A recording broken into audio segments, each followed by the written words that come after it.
Hello and welcome to this short video on the role of the Operating Department Practitioner. Operating Department Practitioners, or ODPs for short, are an important part of the Operating Department team. They work alongside anaesthetists, surgeons, theatre nurses and healthcare assistants to ensure every operation is as safe and effective as possible. ODPs provide high standards of patient care and skilled support throughout the perioperative journey. The ODP role is quite diverse, working within the three areas of the perioperative journey. There are some overarching qualities and skills that are necessary for the ODP. These include the ability to communicate effectively and to accurately complete patient documentation. This is essential to ensure the safety of both the patient and the perioperative team. As an ODP, you could be working as an anaesthetic practitioner, assisting the anaesthetist, as a scrub or circulating practitioner, assisting the surgical team, or as a recovery practitioner. Hi Craig, I'm Tracy. I'm going to be helping looking after you today in the anaesthetic room. Just going to do a couple of checks before we take you around to theatre. Okay. Can you just confirm your name and your date of birth for me, please? Craig Johnston, 14th of the 10th, 1988. Okay. Have you got any allergies that you know of? Not that I know of. Have you got any pins, plates or prosthesis? No. No. Okay. As an ODP, often the first time you will meet your patient will be in the theatre reception area. At this point, excellent communication skills are paramount. To enable you to plan the care of the patient, it is important that you very quickly establish a rapport and gather as much information about the patient as you can. It is the role of the ODP to be satisfied that they have got the correct patient and that patient is aware of what they are coming to theatre for. Once the ODP has completed the patient checklist, they will then continue to the anaesthetic room. It is the role of the ODP to ensure that the environment is safe and adequately prepared to accept the patient. This includes checking medical and surgical equipment, ensuring from an infection control point of view that the environment and equipment is of an acceptable standard.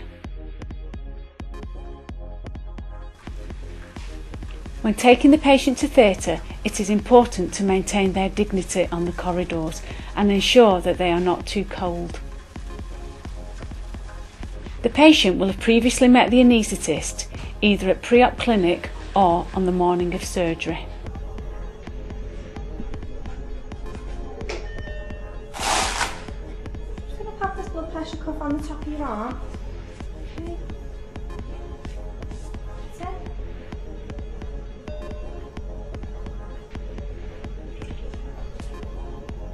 And that's just going to go tight now. Once in the anaesthetic room, the ODP will apply monitoring to the patient. It is important to explain what you are doing. The anaesthetist will need assistance in inserting a cannula to the patient and applying a dressing to secure it. If you can just make some fist in and out like that. Once all the baseline observations have been taken, the anaesthetist will proceed to anaesthetise the patient.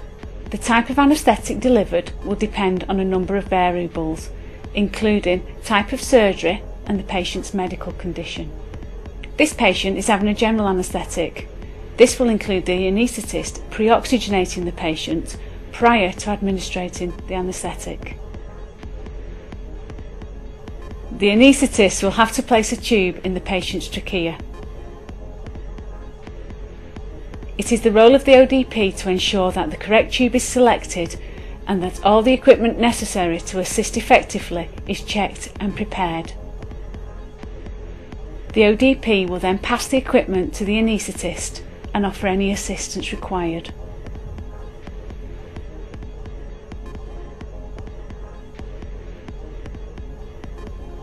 Once the patient is safely anaesthetised, they will then be taken into the operating theatre.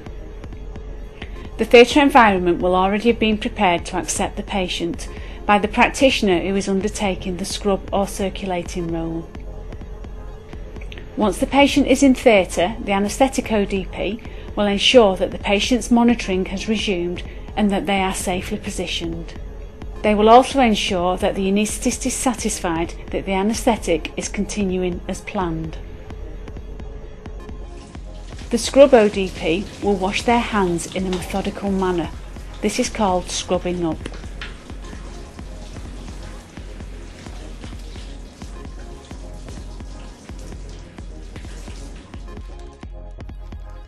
Once the scrub ODP has finished scrubbing up, they will then have to put on a surgical gown and gloves.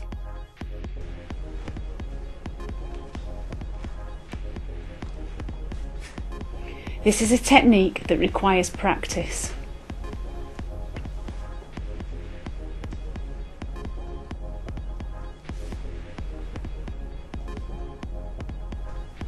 Once the scrub ODP is gowned and gloved, they can then prepare the equipment required by the surgical team.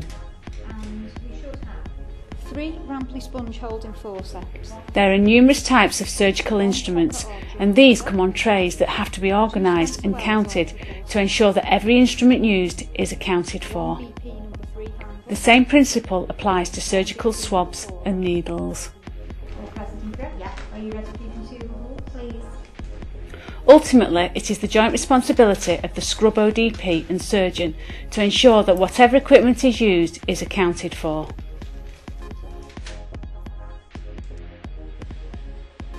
Once the scrub ODP is at the operating table, they are reliant on the rest of the team to provide them with supplementary items that they need. These will include dressings, drains and surgical swabs. These will all be written on a count board for the scrub practitioner to see throughout.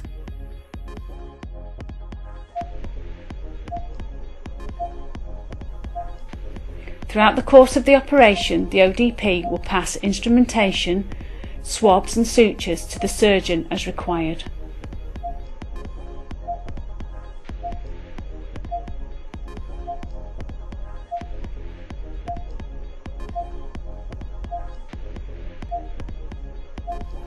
The ODP is responsible for ensuring that all equipment used is accounted for.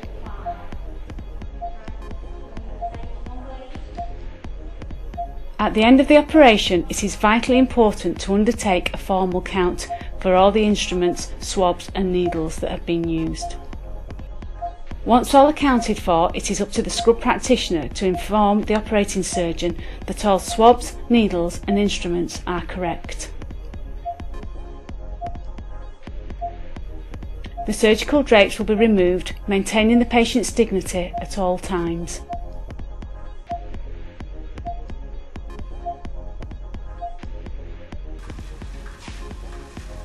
At this point, the anaesthetic ODP will assist the anaesthetist in maintaining the patient's airway and ensure that the patient is receiving adequate oxygen via the appropriate device. The recovery room will have already been prepared in the morning to ensure that all equipment is available and working. This is the area where nearly all patients, regardless of the type of anaesthetic they have had, will go to for the immediate period after their operation. The anaesthetist will hand over the patient into the care of the recovery ODP, giving details of the operation, type of anaesthetic, observations and drugs given intraoperatively. Whilst the recovery ODP is receiving the handover, they will be ensuring that the patient's airway is safe, and they will also be applying monitoring to the patient. The recovery ODP will need excellent airway management skills.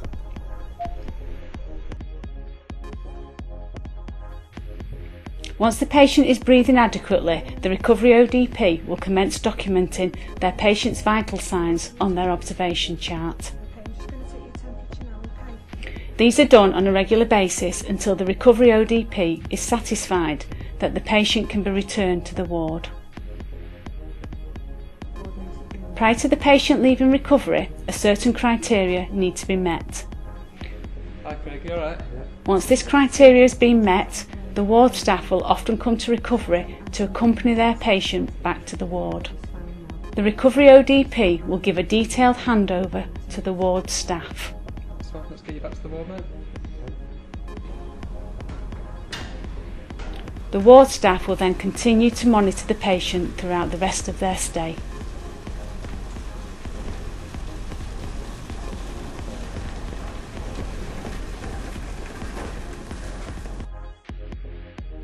Throughout the patient's perioperative journey, they will be cared for by a multi-professional team, many of whom will be operating department practitioners. Throughout the patient's episode of care, there are basic principles which will be observed. These will include being treated with respect and honesty, having their dignity maintained, and ensuring confidentiality throughout. It is the role of the ODP to ensure that these principles are upheld. Thank you for taking the time to watch this video on the role of the operating department practitioner. I hope that this has given you an insight to the diversity of the role and the personal qualities required of an ODP.